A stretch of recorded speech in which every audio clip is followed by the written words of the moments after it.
Good morning 7th class. This is your second chapter fractions and decimals. ठीक है, इस chapter में हम फ्रैक्शंस के बारे में भी पढ़ेंगे और डेसिमल्स के बारे में भी पढ़ेंगे।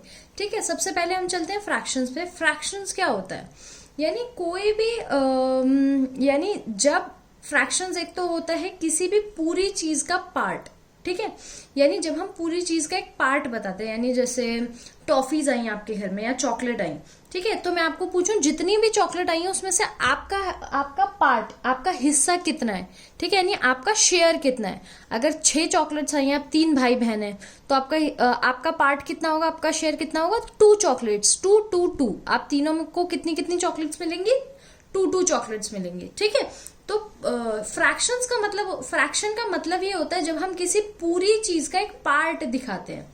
ठीक है, जैसे अगर मैंने आपको ये सर्कल बताया, ठीक है, और इसमें से मैं बोलूं, इसमें से मैंने एक शेप बना दी और अब मैंने ऐसे कर दिया। ठीक है, तो अब मैं पूछूं आपसे कि बताओ कितना पार्ट कलर्ड है, तो आप क्या बोलोगे? 1 पार्ट कलर है 4 में से, राइट?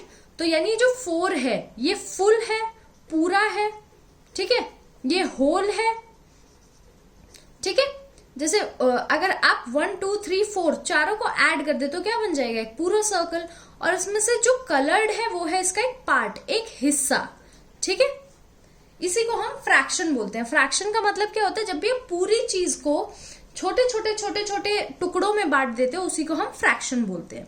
ठीक है, अब आप जिससे ये देख रहे हो, ये पूरी जो नंबर लाइन है 1/8, 2/8, 3/8, 4/8, यानी पूरी लाइन को 8 पार्ट्स में बांट दिया गया है। ये फर्स्ट पार्ट दिखा रहा है, ये सेकंड पार्ट दिखा रहा है, ये थर्ड पार्ट दिखा रहा है। ठीक है, लाइन को 8 पार्ट्स में बांट दिया गया है, यानी अगर सबको ऐड कर दे तो क्या बनेगा? 8। ठीक है, 8 बनेगा। ठीक है, इसी को हम बोलते हैं फ्रैक्शन। अब देखते हैं फ्रैक्शन लिखते कैसे हैं। ठीक है, यानी फ्रैक्शन दिखने में कैसी होती है? क्या वो सेम नंबर्स की तरह होती है जैसे बाकी नंबर्स होते हैं 2 3 4 5 6, या फिर देखने में ये कुछ अलग होती है? ठीक है, अब देखते हैं यहां पर एक्चुअली फ्रैक्शंस क्या होता है? p/q की फॉर्म में होती है। अब p/q क्या होता है? जैसे 1/8, 4/6, 5/3, ठीक है, 2/1, ठीक है, या 2/4 ले लो। ठीक है, तो ये क्या हुआ? ये फ्रैक्शंस हुई। ठीक है, जिसको जो नीचे होता है यानी जो क्यू वाला पार्ट होता है, ठीक है, नीचे जो होता है इसको बोलते हैं हम डिनोमिनेटर, जिसको कैपिटल डी से हम डिनोट करते हैं। डिनोट करना मतलब दर्शाना। ठीक है, और ऊपर वाला होता है एन, कैपिटल एन। ठीक है, ये होता है न्यूमरेटर। आप कभी भी इसको ऐसे और ऐसे नहीं लिख सकते, ये गलत हो जाएगा। ठीक है, ये बिल्कुल ही गलत हो जाएगा। आप इसको कैपिटल एन और ये डी ही लिखेंगे। ठीक है, ये समझ में आया कि कैसे लिखते हैं फ्रैक्शन को? जो अपॉन में होती है। ठीक है, p/q की फॉर्म बोलते हैं इसको, अपॉन नहीं बोलते, इसको क्या बोलते हैं? p/q form. ठीक है, इस फॉर्म को बोलते हैं p/q, जिसमें न्यूमरेटर और डिनोमिनेटर दोनों चीजें होती हैं। ठीक है, अब आपको यहाँ पर डेफिनेशन दे रखी है। ठीक है, a fraction is a quantity which expresses a part of a whole. यानी जो मैंने आपको स्टार्टिंग में बताया था, फ्रैक्शन क्या है? एक ऐसी क्वांटिटी है, एक ऐसा माप है जो क्या बताता है? पूरी चीज का कुछ पोर्शन बताता है। ठीक है, यानी जैसे सारे में से आपको कितनी चॉकलेट्स मिली थी, मैंने जब आपको फर्स्ट क्वेश्चन पूछा था वो यही था। ठीक है, या फिर आपको अगर मैं बोलूं कि 1 बॉटल पानी है, ठीक है, उसमें से आपने कितना पोर्शन पी लिया? आपने 1 आधी बॉटल पी ली, 1 ग्लास पी लिया। ठीक है, तो ऐसे। और फ्रैक्शन को हमेशा कैसे लिखते हैं? न्यूमरेटर और नीचे डिनोमिनेटर। ठीक है, अब यहां पर आपको एक चीज दी हुई है, इक्विवेलेंट फ्रैक्शन। क्या होता है इक्विवेलेंट फ्रैक्शन?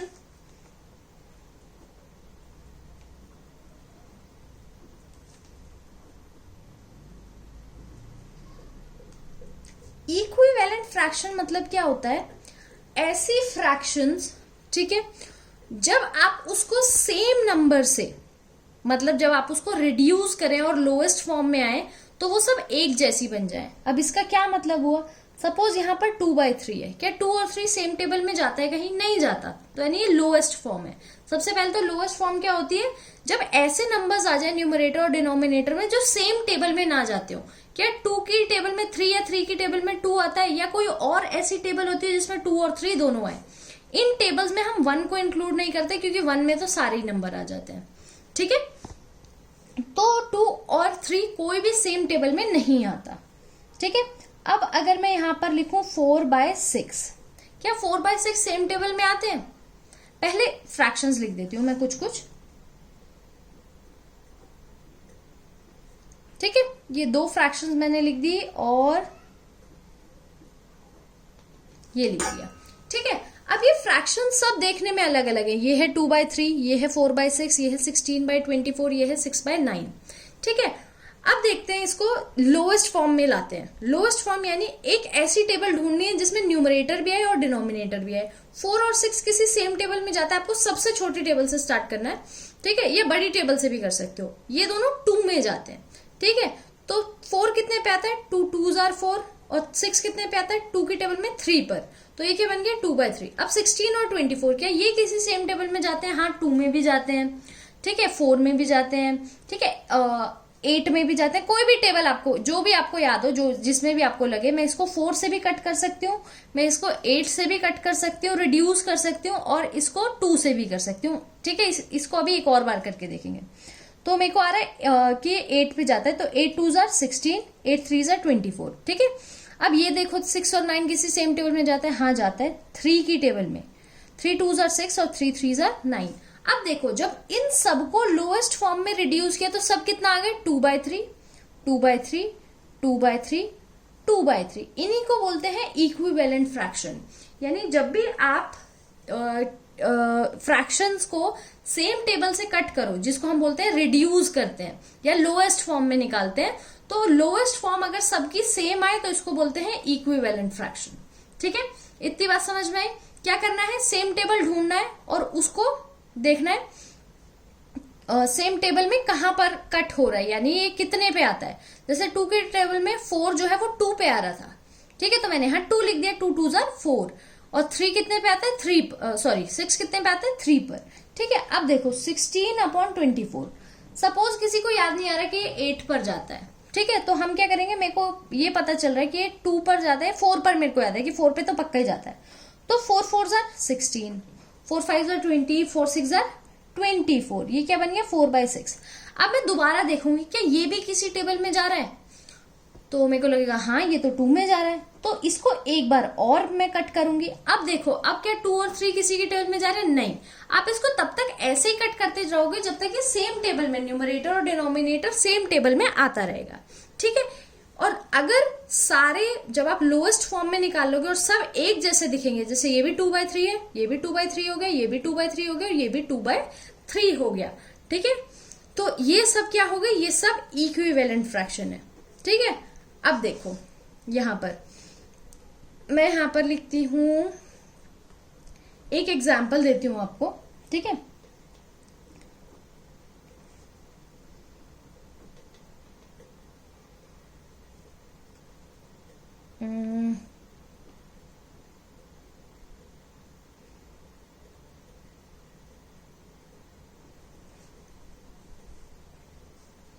ये 3 है। अब आप मेरे को बताओ कि ये इक्विवेलेंट है या नहीं है।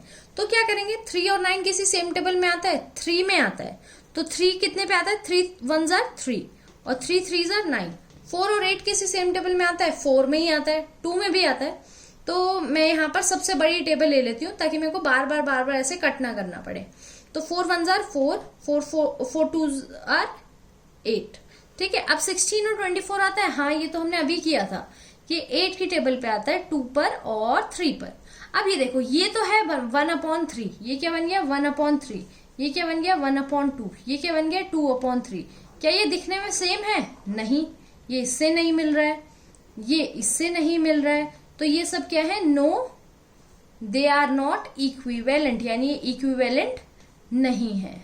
ठीक है, इक्विवेलेंट नहीं है। तो अब सबको समझ में आ गया होगा इक्विवेलेंट का मतलब क्या होता है। जब आप किसी को लोएस्ट फॉर्म में निकालो, सबसे छोटी फॉर्म में निकालो, ठीक है, उसको सेम टेबल से कट करो और सब एक जैसी यूनिट्स आए। आपको हमेशा इसमें 2 से 3 फ्रैक्शंस दी होंगी इक्विवेलेंट बताने के लिए, वरना आप देखोगे कैसे कि इसमें और इसमें बराबर आ रहा है या नहीं।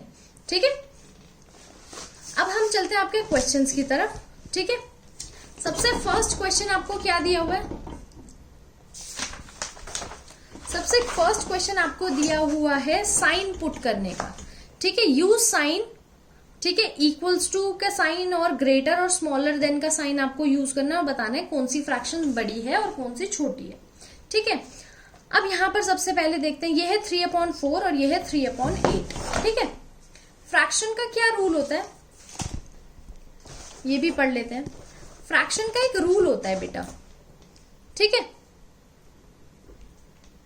एक है 3/4, एक है 3/8।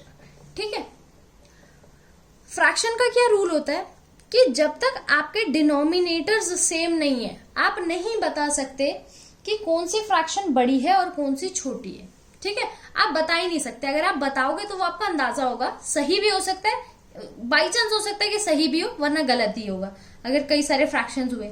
ठीक है, तो क्या करना चाहिए कि हमें पता चले कि बड़ी कौन सी है या छोटी कौन सी है। हम क्या करेंगे, मैंने अभी आपको बोला कि जब तक डिनोमिनेटर सेम नहीं होंगे तब तक हमें पता नहीं चलेगा। तो जब तक डिनोमिनेटर सेम नहीं होंगे तब तक पता नहीं चलेगा, तो हम डिनोमिनेटर को सेम कर देते हैं। अब डिनोमिनेटर को सेम करते कैसे हैं? ठीक है, तो सबसे आपने 4th में, 5th में और 6th में, ठीक है, क्या पढ़ा होगा? एलसीएम पढ़ा है। ठीक है, अगर नहीं पढ़ा है तो आपको पहले एलसीएम रिवाइज करना है। ठीक है, वरना ये क्वेश्चंस आपसे हो नहीं पाएंगे, आपको बहुत डिफिकल्टी होगी।